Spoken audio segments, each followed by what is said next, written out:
Hello guys, good evening. నేనైతే ఈరోజు వర్షం కుడుతుందని ఈవినింగ్ పిల్లలకి స్నాక్స్ చేశానండి. వర్షం కొడితే చాలా వేడివేడిగా ఏదైనా తినాలనిపిస్తుంది కదండి. సో బయటకు తెచ్చుకుందామంటే ఎందుకు, నేను ఇంట్లోనే ప్రిపేర్ చేస్తాను కదా అని చేసేసాను. 1 కిలో శనగపిండి తీసుకొని egg bajji and onion pakoda, ఆలు బజ్జీ చేశానండి. ఫస్ట్ ఎగ్స్ని ఉడకబెట్టుకొని పక్కన పెట్టుకున్నాను. 1/2 డజన్ ఎగ్స్ తీసుకున్నాను. శనగపిండిలో కొంచెం సాల్ట్, కొంచెం సోడా, కొంచెం కారం వేసి బాగా కలుపుకోవాలి ఉండలు లేకుండా. ఎగ్గులకి మనం ఘాట్లు పెట్టుకొని పక్కన పెట్టుకోవాలి. ఆయిల్ హీట్ ఎక్కిందండి. హీట్ ఎక్కాక ఫస్ట్ నేను ఆలు బజ్జీ వేసానండి. మన పిండి కన్సిస్టెన్సీలో ఉంచుకొని ఆయిల్ హీట్ ఎక్కాక అందులో వేసుకోవడం అంతే. స్టవ్ని సిమ్లో పెట్టుకోవాలి. బాగా ఉడకాలంటే స్టవ్ని సిమ్లోనే పెట్టుకోవాలి. ఎందుకంటే మీడియం ఫ్లేమ్ కానీ హై ఫ్లేమ్లో కానీ పెట్టుకుంటే బజ్జీలు ఉడకవండి, పైనకు మాడిపోతాయి, లోపల మెత్తగా ఉంటాయి, ఉడకకుండా పచ్చి పచ్చిగా ఉంటాయి, తినాలనిపించదండి. అందుకని సిమ్లో పెట్టుకున్నాం అనుకో మంచిగా ఈవెన్గా ఉడుకుతాయన్నీ. మంచిగా గోల్డ్ కలర్ వచ్చేంత వరకు ఉడికించుకోవాలండి.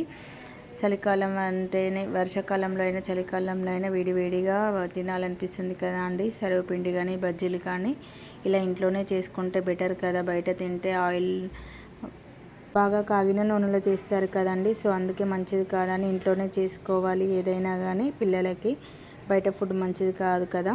సో అందుకనే నేను ఇంట్లోనే ప్రిపేర్ చేశానండి. మీరు కూడా ట్రై చేయండి.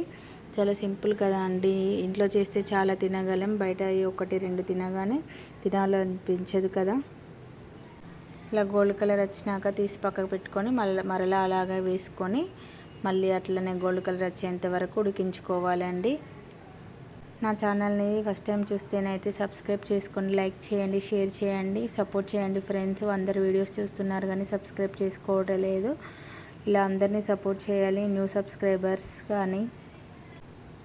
ఆలు బజ్జీ రెడీ అయింది. ఈ కలర్ వచ్చేంత వరకు ఉడికించుకోవాలి అండి.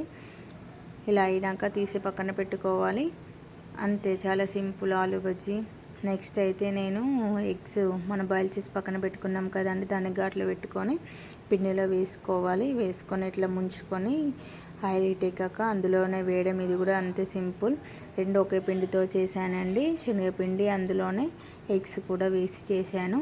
ఇది కూడా సిమ్లోనే పెట్టుకోవాలి. ఎందుకంటే మీడియం ఫ్లేమ్ అయ్యి కానీ ఫుల్ ఫ్లేమ్లో పెట్టుకుంటే మాడిపోతాయి, లోపల ఉడకవు. అందుకే సిమ్లో పెట్టుకోవాలి. ఈ కలర్ వచ్చేంత వరకు ఉడికించుకోవాలి అంతే. ఎగ్ బజ్జీ రెడీ అండి. అందులోనే ఆనియన్స్ కట్ చేసుకొని కొంచెం కారం, కొంచెం ధనియాల పొడి వేసుకొని పకోడీలాగా వేసుకున్నాను. నా ఛానల్ని ఫస్ట్ టైం చూస్తే సబ్స్క్రైబ్ చేసుకోండి friends. Like and subscribe. Super tasty pakoda ready చేశాను. మీరు కూడా ట్రై చేయండి. ఏదో ఒకటి ఈవినింగ్ పిల్లలకి ఇలా చేసి పెడితే ఇంట్లోనే బెటర్ కదా అండి. Keep watching the videos. Thank you so much అండి. అందరూ ఛానల్ని సబ్స్క్రైబ్ చేసుకొని మర్చిపోకండి.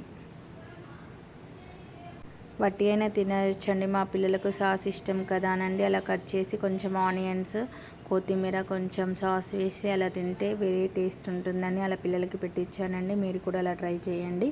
అలా అయితే ఇంకా ఎక్కువ ఇష్టంగా తింటారు కదా సాస్తో పిల్లలు. Thank you.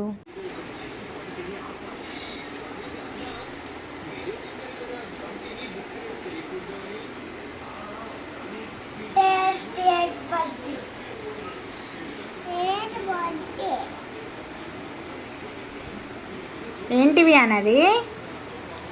వ్యాన్ ఆలు బజ్జీయా ఎగ్ బజ్జీయా?